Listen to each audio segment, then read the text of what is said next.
pleasure to be on the gloom and doom panel. Yeah, we're not gloom. You know, 1920s were an extraordinary period. As I said at the beginning, it's not preordained, but it has to end badly. The end note of the 1920s, which was, of course, the Great Depression, Andrew. So let's take a step back and talk about where we are right here, right now. The area of recklessness is the spending of governments around the world, who are all, with little exception, all spending well beyond their means. That's the recklessness of this moment in history. This is not a parallel to the 1920s in terms of the recklessness of the private capital markets. It's a story of the recklessness of government spending. Within the private sector, there's a huge question as to where AI will take us.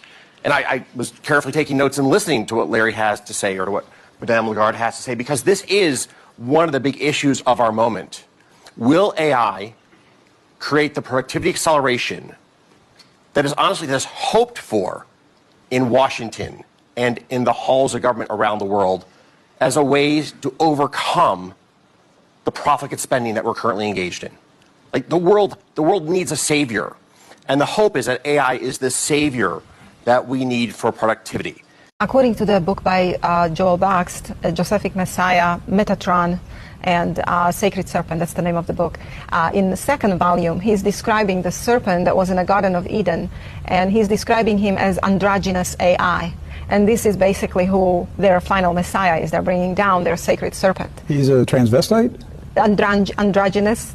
Or he's male, female in one body, and AI, because Kabbalah is closely connected with technology. And in their books and writings, they're actually admitting they're going to bring their final Messiah through technology. They're saying this stuff. They're saying it. I've been saying it, but I had no evidence of their writings. I'm just in my spirit believing that's where they're going with this. But you're saying that in their writings? Yes. They're saying that this snake Messiah is going to come through technology? Technology. Yes. Yeah, so technology is connected to Kabbalah so closely that basically Kabbalah is technology. It's occultic. And they're specifically talking about the sacred serpent that was in the Garden of Eden. They're describing him in this particular book, and he was androgynous AI. And this is their Messiah. His name is Lucifer. Yes. I mean, with artificial intelligence, we are summoning the demon, you know. I think I fear AI far more than Elon could ever fear it, because I am far older than him and have much more experience with this technology. And I promise you, it is like inviting Satan into your house and begging to sign a contract for your soul. I am the chosen one. This is an executive order on AI. We're basically announcing the administration's policy to make America the world capital in artificial intelligence and to dominate and to lead the world in AI. You want to say your name? Yeah, it's AI. David is one of the greatest in the world at AI. Most respected probably there is. Okay. Thank you. Together, these world-leading technology giants are announcing the formation of Stargate in the future, a new American company that will invest $500 billion at least in AI infrastructure in the United States, and very, very quickly, moving very rapidly. And the challenge with this is it may or may not be. We just don't know yet. Now, there's a tremendous amount of hype around AI, and in some sense, the large AI companies need to create that hype to raise the tens or actually hundreds of billions of dollars of investment that are going into the field.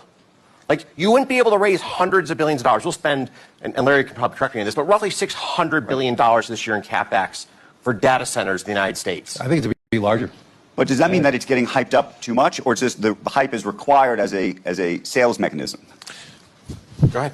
Agreement that we are signing today in many areas in technology, in AI, in earth materials, magnet, etc., that will create a lot of investment opportunities. So you are doing that now. You're saying to me now that the $600 billion will be $1 trillion. Definitely, because what we are signing it will facilitate that, and I like that very much. Go ahead. He works hard to. No, that's great. I appreciate that. That's great. We're doing numbers that nobody's ever done. And in all fairness, if you didn't see potential in the U.S., you wouldn't be doing that. Definitely. You don't want to lose money. As you said, Mr. President, it's the most hottest country in the planet. But what you're creating is not about opportunity today. It's about also long-term opportunity in of America that will affect American economy positively in the next coming decade. Once we gene sequence that cancer tumor, you can then vaccinate the person, design a vaccine for every individual person to vaccinate them against that cancer. And you can make that vaccine, that mRNA vaccine, you can make that robotically, again using AI, in about 48 hours. So imagine early cancer detection, the development of a cancer vaccine for your particular cancer aimed at you, and have that vaccine available in 48 hours. This is the promise of AI and the promise of the future. We need a man on a white horse now. We need somebody who is willing to come in and has the spine and the guts and the strength to challenge orthodoxies, to stand in the way of vested interests, and to break institutions that have turned against our democracy. President Trump has shown again and again that he is that hero. Operation Warp Speed. Collaboration among multiple governmental agencies, both the Department of Defense, Department of Health and Human Services, the Centers for Disease Control and Prevention, the FDA, the NIH, and BARDA. Prepare for Warp Speed. We're going to have a vaccine, fast track it like you've never seen before. Warp Speed. Near-death experience. Like a light at the end of the tunnel. COVID vaccines, there's light at the end of the tunnel. Light at the end of the tunnel. Vaccine, a light at the end of the tunnel. There is light at the end of this dark tunnel. There's light at the end of the tunnel. When it comes to vaccines. Now we can see the light at the end of the tunnel. Operation Warp Speed. Starting to see light at the end of the tunnel. Vaccine is light at the end of the tunnel. It's getting brighter every day. We can now start to see the light at the end of the tunnel. There is light at the end of the tunnel. See the light at the end of the tunnel. The light at the end of the tunnel. Do you see a light at the end of the tunnel? We can see light at the end of the tunnel. We are seeing the light at the end of the tunnel with these vaccines. This is the light at the end of the tunnel. And people are now seeing the light at the end of the tunnel. It's the light at the end of the tunnel. We call it a light at the end of the tunnel. The light's at the end of the tunnel. Light at the end of the tunnel, or... This is light at the end of the tunnel. There is light at the end of the tunnel.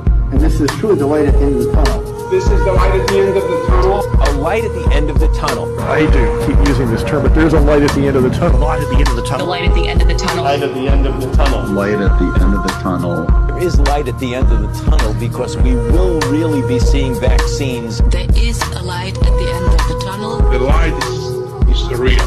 There is light at the end of the tunnel. But now there is light at the end of the tunnel. I have seen the other side. It's dark, and let the science guide your decisions. I see a light at the end of the tunnel. I am Dr. Rick Bright. 2020 could be the darkest winter in modern history. Light that many people describe as near-death experiences. Tunnel that lead to infinity. Magnificent, beautiful, bright white light. The source of life, consciousness, becoming one with the light. I did desire to become part of this light. This was perfection. The light at the end of the tunnel. But we are seeing some light at the end of the tunnel.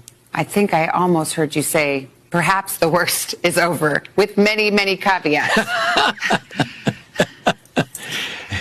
Sorry, Savannah. We see light at the end of the tunnel. Things are happening.